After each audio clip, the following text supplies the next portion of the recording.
Well, hi, everybody, and welcome to the In the Bullseye podcast. I'm voice of the Bulls, Paul Peck, joined by UB swimming and diving head coach Andy Bashor. Got a lot going on to talk to you about over the next couple of weeks, Andy. But before we get to the upcoming MAC championships and the big deal that is for UB to host it, give us a sense a little bit about how you ended your regular season. You had a good weekend last weekend, finished strong. Give me a sense of where your team is at heading into this tournament. Yeah, I was really happy with the way we competed. Especially, on a Friday, just to give you an idea, like we drive 5 hours to get to BG and then we race, So, I really, they handled the travel well. They got up and they raced really well. And then we had the next morning at Toledo. And that, again, I was just really happy with the way we have progressed over the past 3 weeks with our speed and competitiveness, and I was really happy with, we ended that meet with a lot of really fast swimming and a lot of really good smiles, right? Yeah, great. And to head us into this next phase, I think it was really important to gain that confidence. What have you learned about your team through the course of this entire season and now heading into the postseason? Yeah, that they're very resilient. This hasn't been a smooth year. Like a lot of years are not smooth, but we've battled with injuries and sickness and things like that. But they come through, and they've been very resilient this year. I'm always interested to ask someone who has been doing what you do as long as you have and maybe it's something that's happened this year or maybe not, but how has your sport changed and evolved over the years, more or less than maybe the other sports where we've seen rather dramatic changes? Yeah, our changes are not really in our events. Water is still wet. Yeah, the water's still... Time is still time, right? Exactly, right? There's no subjectivity to it. Right. I mean, so the biggest thing that has really changed is probably the training. Long time ago, the training was a lot about, how many yards you can swim. And now the training's shifting more of now it's more, not so much how many yards, but designing a training program that fits a lot of different things that's very specialized to get the most speed out of each person, right? And I think that has been, because I've learned that I have done less than what I used to do many years ago. I've learned that, and by doing less, there's more quality into that, and they're not as tired all the time, and they're able to recover and swim fast. Are there aspects of analytics and computer guidance and things like that we all see, measuring athletic performances across the board in other sports that come into play in your sport at all? And does that lead to I have less to do because the numbers sometimes tell me what I should or shouldn't do? Well, there's a little bit of that. I wish I had a staff of 10 people that could do all of those numbers and tell me, so I have to trust my eyes. Okay. And so it's me trusting my eyes and what I see while they're swimming, body language while they're out of the water, and things like that. And so I guess that, and there's numbers and time, and because the time doesn't change, so we have that, but I have to really trust my eyes and my instincts during this time. How about some of the performers that have emerged as the leaders on your squads as this season has gone on? Yeah, Mia Nacarella is somebody that she came back for her COVID year, her 5th year, and has with the goal in mind, to do some really big things this year, and so she's been somebody that's stepped up. We've had a freshman that's been really, really well, Bella Forsman, that, I put her in some really difficult situations, and she does it, and she does it really well, so that, and then, the diving side with Mari, and there's Presley. I mean, there's, diving has been a really big factor in our success. This year. Right. Okay. So as we mentioned at the beginning, the Mid-American Conference Championships will be here at UB at the pool at Alumni Arena. That will start on the 26th of February and run through March 1st. So you got a couple of weeks to get ready. What goes into the preparation for you in getting ready to bring everybody else here?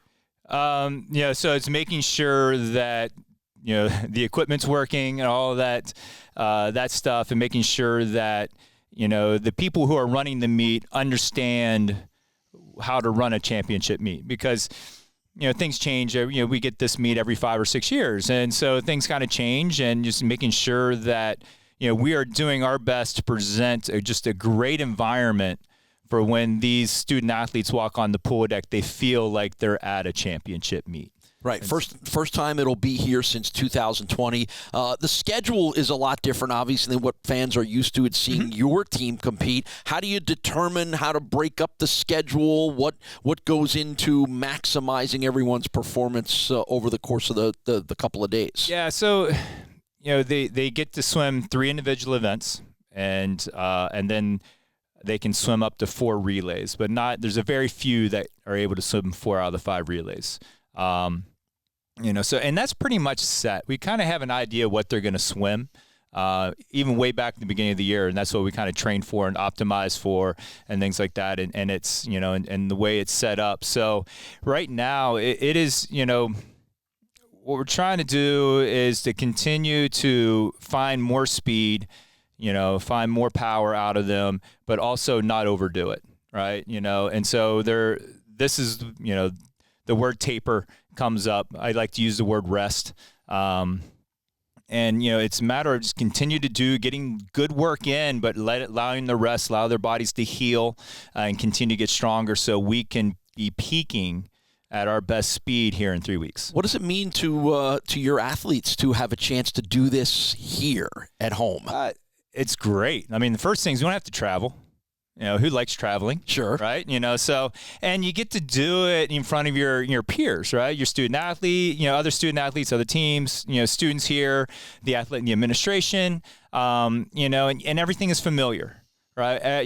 That's a big thing, even though the pool, you go to a pool, it's all the same distance and everything, but just the familiarity of it, it really helps. And I really like hosting it because we're one of the few places that has a separate diving well. And so that way the divers can do what they need to do. The swimmers can have what we need to do without trying to share any kind of space. It makes the meet just run so much better.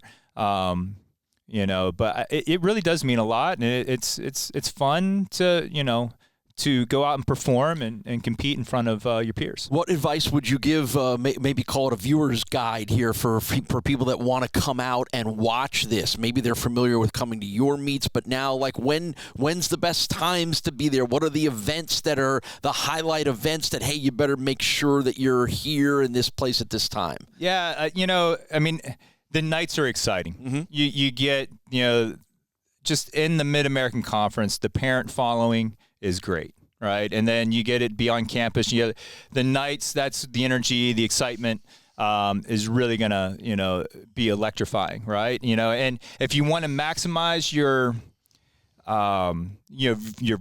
viewing and stuff, like Friday night or Friday is the best day because that's when we have the most swimming events. And there's, we got, I believe, 3-meter diving will be that night as well. But every night is fun. The mornings, it's the mornings are fun. It's just not as exciting. Sure. I say as night when you get the people, podiums and awards and all of that. All that good stuff. So how do you feel about your team's ability to win a Mid-American Conference championship here in their own pool? Do you feel like your team is as set up as well as it can be to maybe pull off that home field title? I mean, it's really hard to even justify that. I mean, we've got a chance, right?